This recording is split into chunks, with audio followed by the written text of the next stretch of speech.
దీంట్లో నేను కొద్దిగా మీరు ఏం కూరగాయలు వేయాలని చెప్పాను కదా, ఆలు, బీట్రూటు, సోరకాయ, అది కుకుంబర్ ఉంటుంది కదా, అది కూడా వేయచ్చండి. నా పిల్లలు ఏమి దీంట్లో మీకు ఉప్పు తక్కువ అయితే వేసుకోవచ్చండి. కొంచెం తగ్గింది అనిపిస్తుంది కానీ తెలియదు. ఇప్పుడు చూడండి, ఇది ఉడకాలి, బాగా ఉడకాలి, దగ్గరికి కావాలి, అప్పుడు మీకు నేను చూపించాలి. ఓకే, మీకు ఇలాంటి టిప్ ఒకటి చెప్పాలి కదా. మనం కుక్కర్ పెడతామండి పప్పుకేసి, అది విజిల్ పొంగి మొత్తం అంతా పొంగిపోతుంది కదండి. నాకు కూడా అదే అండి ప్రాబ్లం.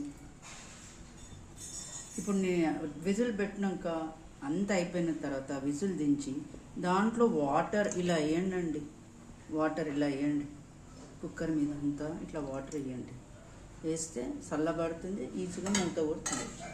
లేకపోతే చాలా ప్రాబ్లమ్స్ వస్తాయండి కుక్కర్స్తో. ఎప్పుడు వేడిగా ఉన్నప్పుడు ఏది తీయకూడదండి కుక్కర్స్. ఏ కుక్కర్ అయినా తీయకూడదు, మనకు తొందర ఉన్నా తీయకూడదు, అది మనకే ప్రమాదం. ఓకే, మనం వెయిట్ చేస్తామా మన dum vegetable biryani. Okay, wait ready.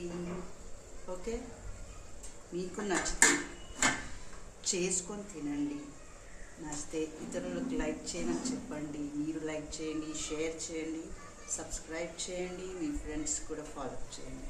Thank you. మళ్ళీ ఒక వీడియోలో కలుద్దామా? బాయ్.